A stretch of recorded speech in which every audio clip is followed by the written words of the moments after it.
Hola a todos, un día más vamos a hablar hoy de esta obra de Luisa Carnés, Tea Rooms, Mujeres Obreras, publicada entre 1900, bueno, se escribió entre 1932 y 1933 del siglo XX. ¿Por qué traigo esta obra hoy? Bueno, de la editorial Hoja de Lata, que la recuperó en el año 2016, sí, la rescató en el año 2016 y menos mal, porque no entiendo cómo esta obra tan maravillosa no es lectura obligatoria en cursos como segundo de bachillerato, tan actual, ¿no? Para hechos, escrita en 1932, pero que podría haber sido escrita a día de hoy perfectamente. Hablemos muy brevemente de Luisa Carnés, mal llamada, mujer olvidada de la generación del 27. Teniendo en cuenta que esta autora era obrera, de clase obrera, una mujer pobre, digamos que no, si estuviese viva a día de hoy, no estaría de acuerdo con que la encasillaran en una de las mujeres olvidadas de la generación del 27, porque para empezar, bueno, la generación del 27 era generación de poesía, eso da igual, el género da un poco igual, ¿no? Va un poco en consonancia con los temas que se trataban, pero esta era una autora autodidacta, vale, sin formación académica. Digamos que es una autora que no puede compararse, no está al nivel de la mayoría de los hombres de la generación del 27, es decir, su lugar era otro. Su lugar era crear la literatura desde dentro, una literatura revolucionaria y obrera, de ahí Mujeres Obreras, escrita desde la explotación laboral y contra la explotación. Es decir, que esta autora, Luisa Carnés, y su literatura ocupaban un lugar bien distinto y en conflicto, por tanto, con las poéticas dominantes a las que ahora se le pretende ascribir. Yo creo que ella no estaría de acuerdo con que se la incluyese aquí. Repito, autodidacta, de formación autodidacta, vamos a hablar sin eufemismos, de clase obrera, pobre, de origen obrero. Nadie mejor que ella, por tanto, puede dar voz a uno de los personajes principales de esta obra, Matilda, que es un trasunto de la autora. Uno de los personajes centrales, junto con Paca, Antonia, Marta, Laurita, cada una con sus más y sus menos. Estas mujeres tienen dos conflictos, el conflicto laboral, el conflicto familiar. Podemos hablar, por tanto, que son explotadas en el trabajo. Ya lo que cuesta encontrar un trabajo en la época, en este caso trabajan en un salón de té, ¿vale? El salón de té llamado La Moderna. Se desarrolla, el espacio es el Madrid de los años 30, antes de la proclamación, por tanto, de la Segunda República. Se desarrolla la trama.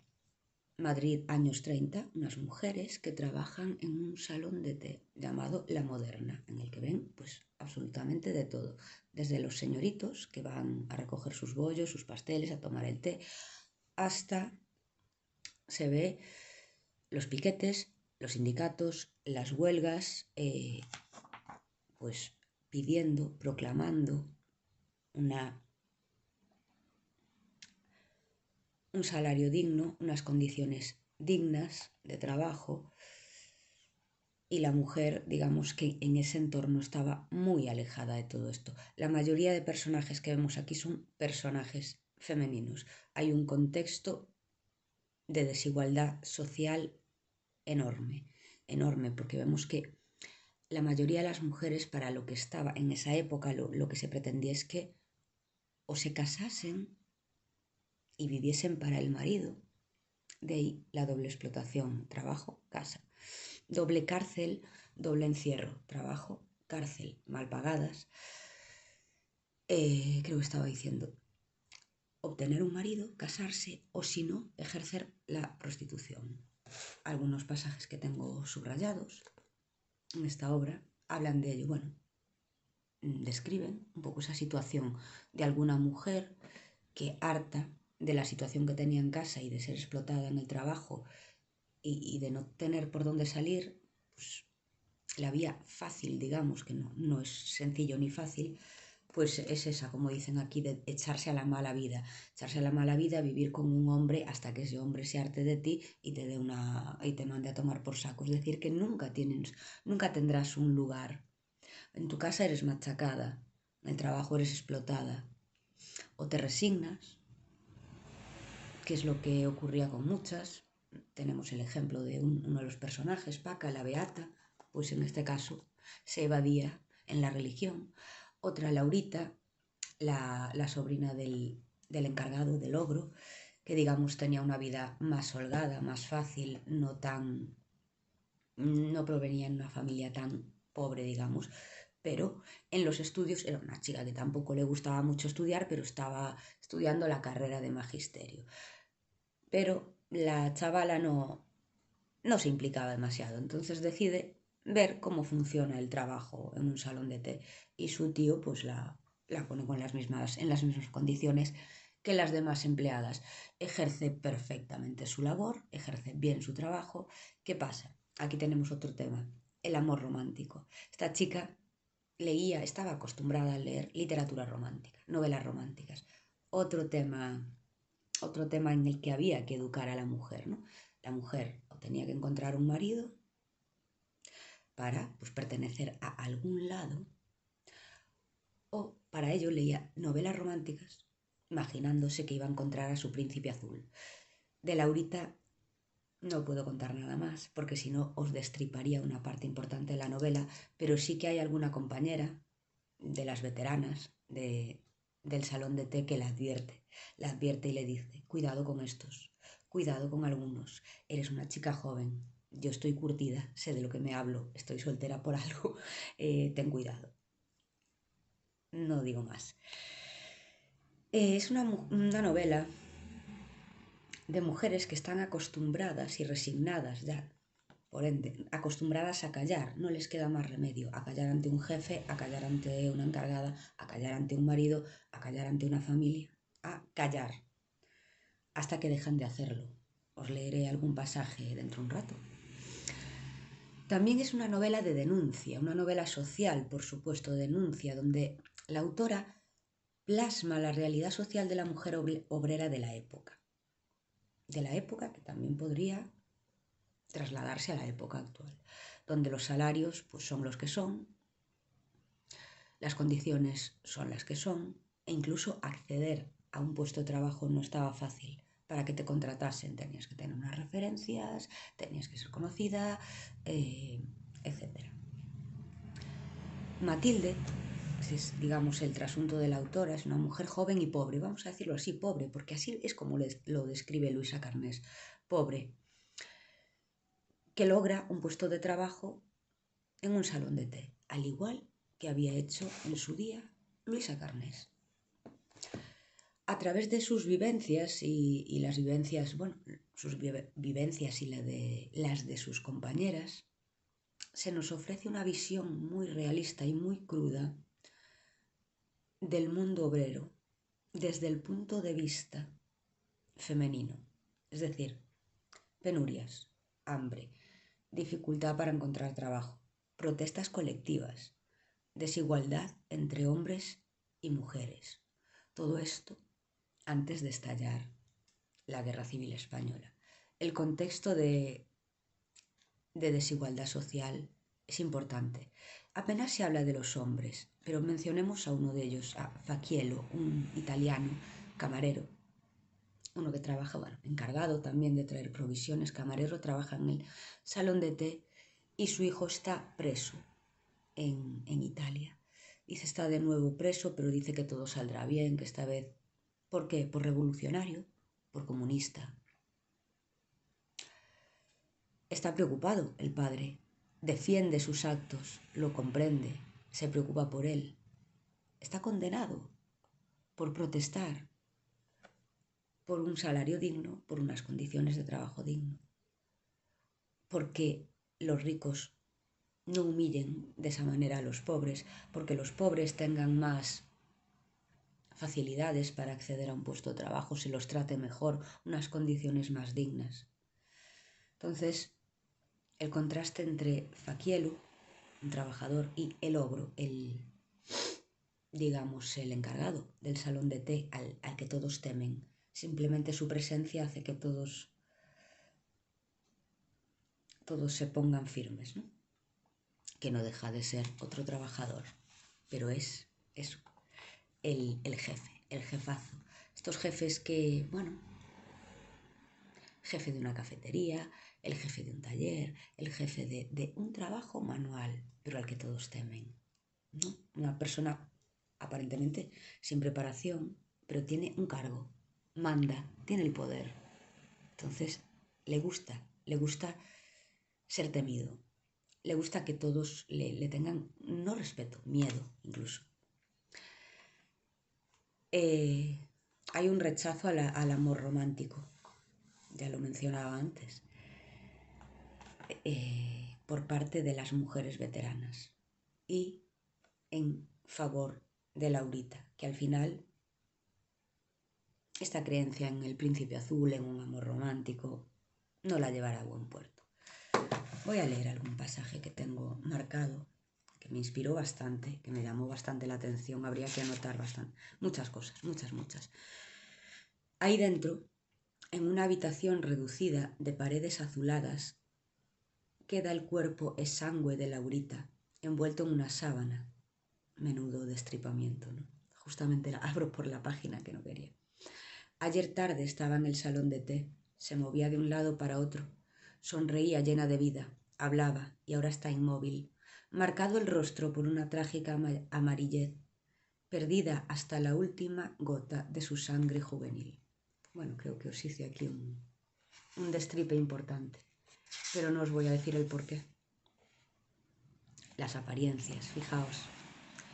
Qué pena de muchacha. Pero lo que a mí me ha indignado de verdad ha sido aquella madre más horrorizada por la opinión de la gente que por la muerte de su hija, empeñada en tapar la boca a todo el mundo, repitiendo a cada momento que aunque su hija haya hecho lo que ha hecho, y lo que ha hecho, ya que os fastidie todo esto, es pues liarse, ennoviarse con un niño pijo que la dejó embarazada y tuvo que abortar. Y en este aborto clandestino, con unos utensilios rudimentarios, Laurita fallece. Perdón, que haya hecho lo que ha hecho, ellos son una familia muy decente y tenía la casa llena de santujos, un verdadero asco. A la familia le preocupa más su integridad, que son una familia humilde, a pesar de que ella haya hecho lo que ha hecho. Pero la sociedad no parece conmoverse por estos acontecimientos. Desde hace milenios vienen perpetrándose abortos ilegales y prostituciones sin que nadie se asombre por ello. La sociedad viene causando víctimas desde hace millares de años. Por lo tanto, no es una sociedad humanitaria, es una sociedad llamada a desaparecer.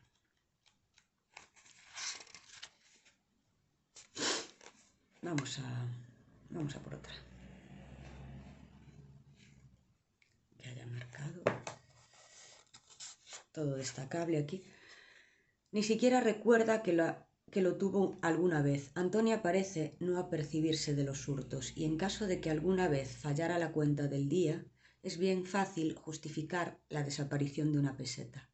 Marta realiza sus hurtos fríamente, sin el menor escrúpulo. Los justifica diciéndose: más nos roban ellos a nosotras. Ya que una trabaje, al menos tiene derecho a ir vestida, con lo que se gana ni para alpargatas. Nos imaginamos lo que puede ocurrir.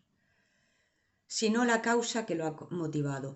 Parece traspasada por el dolor, pero no olvida su posición social honorable. Nosotros somos una familia muy decente. Fijaos, voy a leer el párrafo entero. Le llenan de terror las palabras del médico. Bueno, ¿quién ha provocado este aborto? Le jura por todos los santos que ellos y el padre y la madre no sabían nada del caso, que ignoraban incluso el estado de su hija.